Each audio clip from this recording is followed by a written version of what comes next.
大家好，欢迎大家来到原来如此。今天我们来分享的话题是一位著名牧师引发的悲剧。其实这个话题已经思考很久了，但是一直以来都不愿意动笔，因为这会触及一个特殊的群体，在华人教会里甚至是不能动的一个群体。我们知道华人接触基督信仰本来就比较晚，所以不论从历史还是成就，我们都远远地落后于西方。华人世界期盼着出现一批大有影响的领袖，这样能够证明我们也是同样属灵的，在天国里也有华人的一席之地。当然，今天很多人鼓吹华人有特殊的使命，神放在华人身上有特别的恩赐，基督信仰要靠华人回传耶路撒冷等等等等，这些我们之前的节目都提到过。所以当华人世界中出现一些大有恩典的牧师，这是我们的荣幸，这是我们骨子里的性格。可是今天就这样的一种情况，在华人牧师界中出现一批喜欢批判的。我说的这种批判是那种指名道姓的批判，甚至是恶语相向的咒诅的那种，并不是我们原来如此这一类节目。虽然我们也有很多的批评，但是我们希望更多的是给大家一个不同的观察角度，这样能够引发大家的思考。我们认为这样远比批判能够让人更有所领悟，所以我们的节目中从来不会指名道姓的去批评谁，因为像我们这样的普通信徒也没有资格去批判神的仆人。尽管一些所谓的神的仆人，我们觉得内心中一直怀疑他到底是不是神的仆人，但是圣经告诉我们，日头照好人也照歹人，降雨给义人也给不义的人。神使用好人，同时也使用坏人。当以色列人顽梗悖逆的时候，神就兴起外族人来管教以色列人，而华人顽梗悖逆的时候，神似乎不需要兴起外族人。有几个心术不正的本族人就能把华人世界搞得乌烟瘴气。当然，今天我们所触及的这一个群体，我并不是说他们就是那些心术不正的人，他们都很需要神的怜悯。如果他们能够在有生之年回转，那将是华人世界大大的祝福。好了，无聊的话就不说了，进入我们今天的正题，一位著名牧师引发的悲剧。众所周知，华人接触基督信仰最早都是通过欧美的传教士，后来呢就出现了本土的牧师领袖。这里必须提到的就是著名的华人教会三巨人尼陀生、王明道和宋尚节。其实传到这里的时候就已经出问题了。事实上，华人教会三巨人中并没有宋尚节，而是尼陀生、王明道和杨少堂。因为尼陀生的灵异解经的确很多时候偏差大了一点，而后续的继承人中很多是打着宋尚节的旗号，其实和宋尚节并没有什么关系。今天真正宋尚节所留下的属灵遗产是比较少的，也不知道为什么传着传着就把杨少堂改成了宋尚节，而杨少堂则更是鲜为人知，甚至很多人连这个人的名字都没有听过。王明道是很典型的本土派，但很多人仅仅听过这个人的名字，其他的也一无所知。到今天，唯一还能有持续影响的人，就只有尼陀生。尼陀生不仅在华人世界影响很大，而且他的书籍被翻译成很多国家的语言，至今对相当数量的外国基督徒都有很大的影响。这是华人教会中出现的少有的如此国际化的教会领袖。然而今天却有很多人一直在不遗余力地要打倒尼托生，希望用证明尼托生的错谬来凸显自己的神学造诣。有一位当今非常有名望和地位的牧师，在很多的公开讲道中批判尼托生。起初我以为主要的原因就是尼托生的神学和他所持守的神学不一样，这是一场神学争论，而没有什么个人的感情色彩。批判是为了神而批判。然而有一次很小范围的不公开的聚会中，有人半开玩笑地问他，说您批判其他宗教的时候，感觉都是带着一些怜悯和慈爱，为什么当您批判尼弟兄的时候，好像是在咒诅仇敌，好像在批判魔鬼撒旦一样呢？这话是有根据的，因为这位著名的牧师曾经与佛教的方丈一起做活动，而且公开地赞赏佛教是一个伟大的宗教。可是在批判尼托生的时候，那真的是言辞犀利，恨不得一脚把尼托生踩到地狱去。而当他被问到这个问题的时候，他的回答真的是让在场的人为之震惊。他说，之所以今天还在不停地骂尼托生，那是因为尼托生至今还有很大的影响，而王明道、杨少堂、宋尚杰等人已经没有什么影响了。求神怜悯，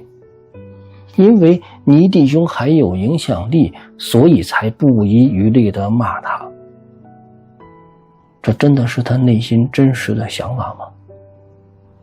也许我只知道这次谈话中的一少部分，也许这次的谈话还有前文或者是有后续内容，我不知道。但是如果单单就中间这一段的对话，的确是让人大跌眼镜。原来他不停地骂尼托生，就是为了骂而骂，并不是真正的出于神学分歧或者是信仰的认知。他的目的就是为了打击别人而抬高自己。从那个时候开始，他的追随者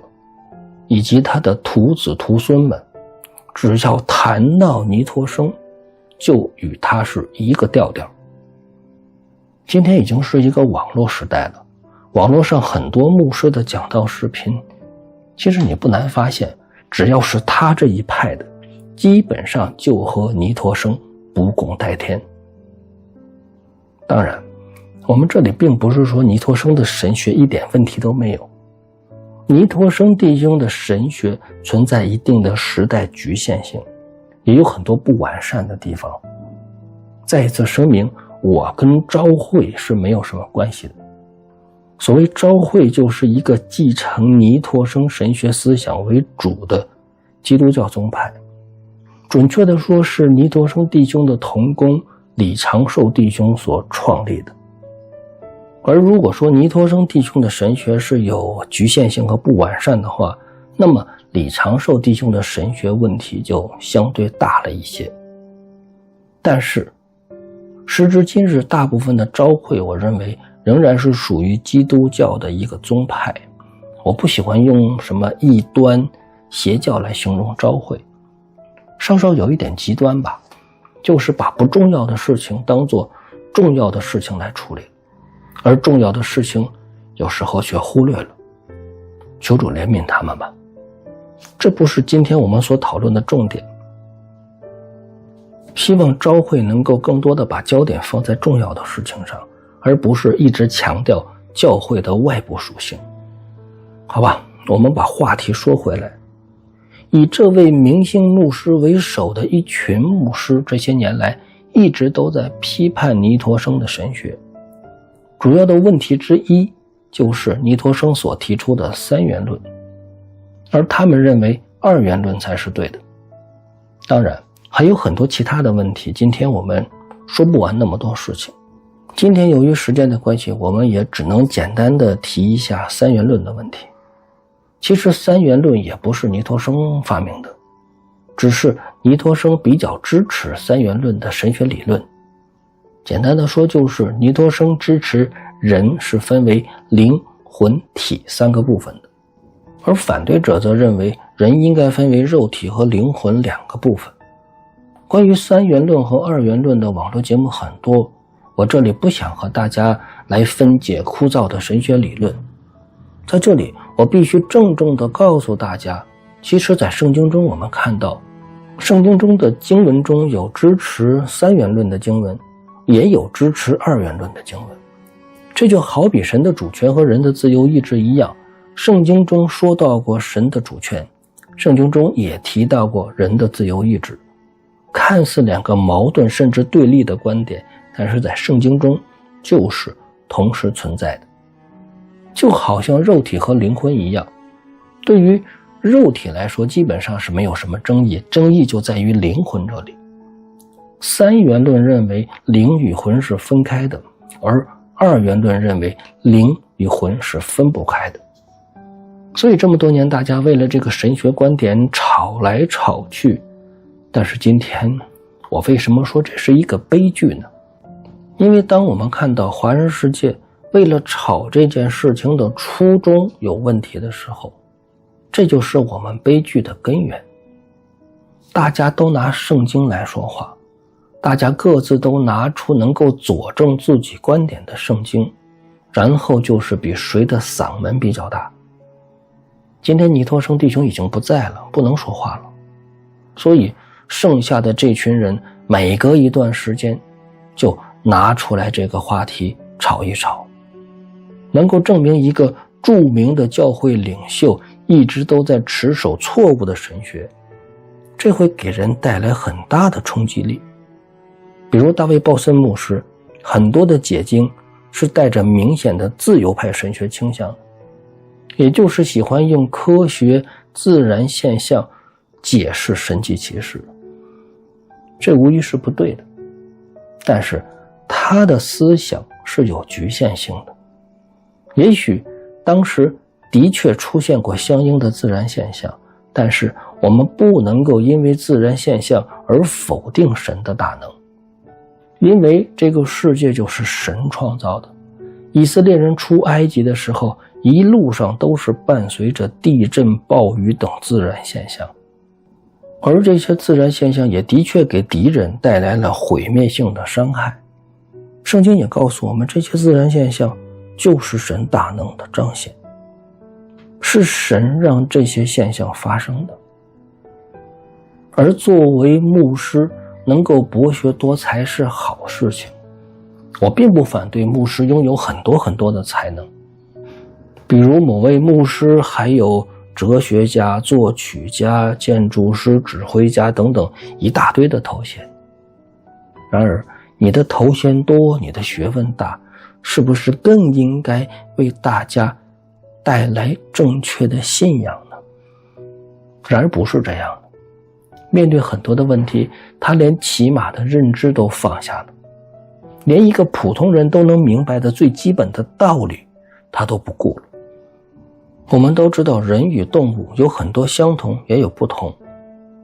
人有肉体，动物也有肉体，人有情感，动物也有情感，人有生命，动物也有生命，但是人有灵，动物却没有。圣经中所提到的灵，指的就是人能够与神连接、与神交通的一个出口，这是神造人的时候留给人一个特别的功用。人自古以来就懂得敬拜，不同的民族敬拜的对象也不一样，有敬拜图腾的，有敬拜山川河流的，有敬拜土地神仙的。当然我们说，只有我们的造物主才值得我们的敬拜。当神造人的时候，一开始只有肉体，而后给了人生命，人就变成了一个活人。造动物的时候，也是从肉体变为有生命的活物。人会死，动物也会死。所以我们说灵魂与生命是有关系的。圣经中很多时候指代人，就是用活魂这个词。人是肉体加上生命，动物也是肉体加上生命。可是人能够感知神的存在，人能够与神相通，说明人比动物多了一个东西，我们管这个东西就叫做灵。神能够感动我们的灵，但是动物是没有这个灵的。这是作为一个基督徒的最基本的认知。然而很多人为了否定尼托生这个最基本的认知，他们却视而不见，而他们却靠着自己的影响力正在误导着越来越多的人。这难道不是悲剧吗？今天由于时间的关系，我们只能暂且说到这里，继续拆解这个话题，我们下一期和大家分享。原来如此，我们下一期见。